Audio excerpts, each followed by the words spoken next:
श्री शिवाय नमस्तुभ्यम दर्शकों, मेरे चैनल शिव ही सत्य में आप सभी का स्वागत है। आज इस वीडियो में मैं गुरुजी द्वारा बताई गई पशुपति व्रत की संपूर्ण जानकारी, नियम और सावधानियां लेकर उपस्थित हुई हूँ। तो चलिए वीडियो को शुरू करते हैं।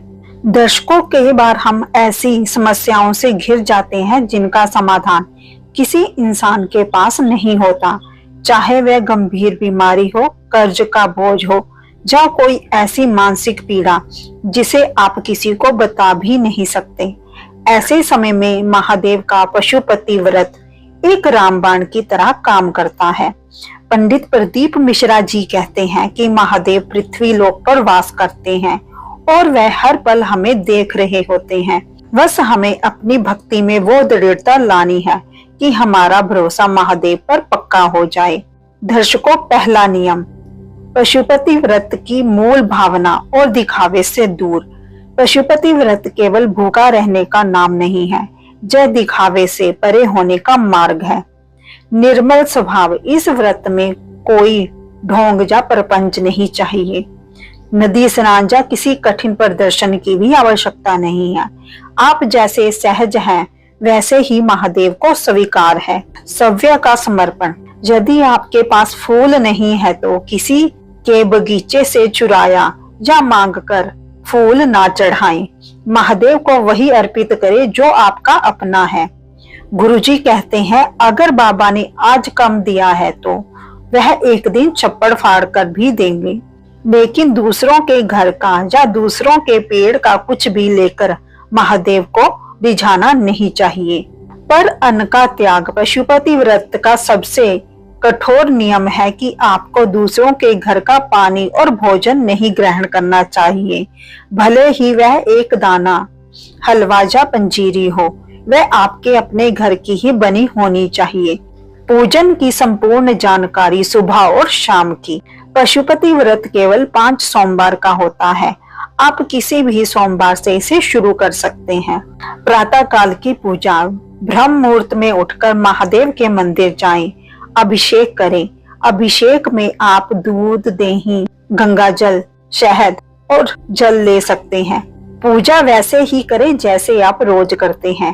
पूजन के बाद अपनी पूजा की थाली वापस घर लेकर आ जाएं और उसे शाम के लिए संभाल कर रख दें। दिन में फल आहार करें और शाम को पूजा के बाद मीठा भोजन करें। प्रदोष काल, शाम की पूजा, शाम को वही थाली जो आप सुबह लेकर आए हो वही आप मंदिर में ले जाएं और थाली में यह चीजें रखना जरूरी है।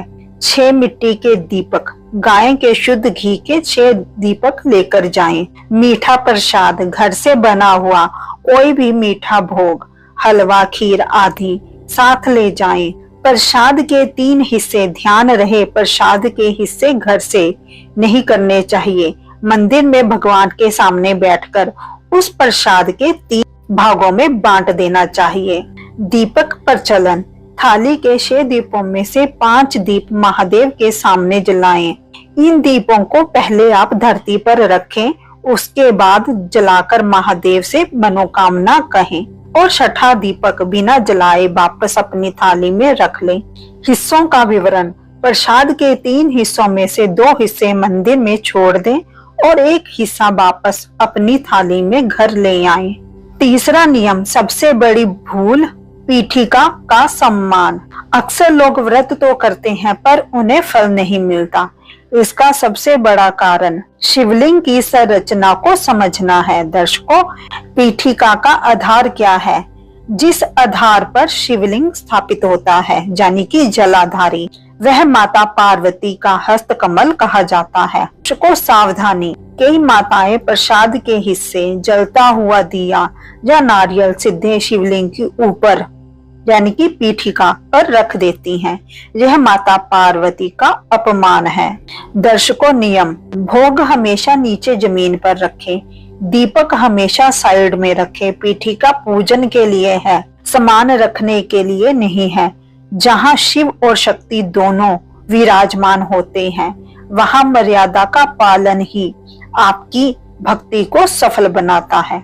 दर्शकों, चौथा नियम है घर में प्रवेश और व्रत का पूर्ण होना।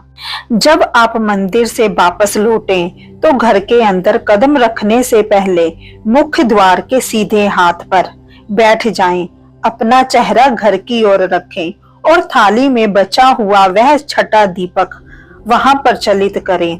महादेव से प्रार्थना करें कि वह आपके घर और हृदय में वास करे और आपकी मनोकामना पूर्ण करे।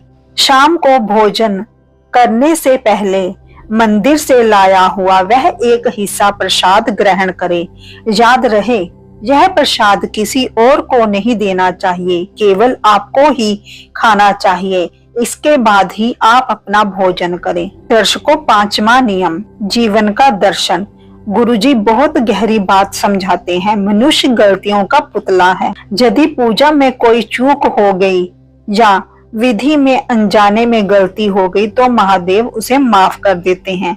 आखिर संतान गलती नहीं करेगी तो कौन करेगा। दर्शकों, व्रत में इन गलतियों को वर्जित माना जाता है। किसी का दिल दुखाना, किसी को गाली देना या किसी की निंदा करना गलत है।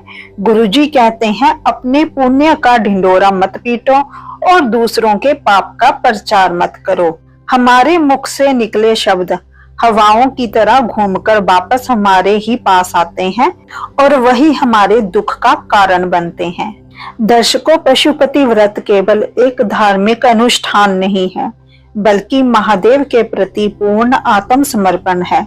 यदि व्रत के दौरान रजोधर्म या कोई और अनिवार्य यात्रा आ जाए तो आप उस सोमवार को छोड़ दें और अगले सोमवार से व्रत जारी रखें। करने 5 ही सोमवार हैं और एक ही मंदिर में करने हैं। जिस दिन 5वां सोमवार हो उस दिन एक श्रीफल यानी नारियल और अपनी समर्था के अनुसार 108 वस्तुएं, बेलपत्र, चावल, जब फूल की पंखुड़ियां अर्पित कर व्रत का उद्यापन करें। महादेव पर ऐसा विश्वास रखें कि जैसे एक पिता अपने बच्चे को ठोकर लगने पर उसे उठा लेता है, वैसे ही पशुपतिनाथ आपको हर संकट से बचा लेंगे। यदि आपको यह जानकारी अच्छी लगी हो तो वीडियो को लाइक करें, चैनल को सब्सक्राइब करें, वीडियो को ज्यादा से ज्यादा शेयर करें। यदि आपका कोई सवाल हो तो आप मुझे कमेंट कर सकते हैं। और महादेव भक्त हर हर महादेव लिखना ना भूलें। श्री शिवाय नमस्तुभ्यम। दर्शक।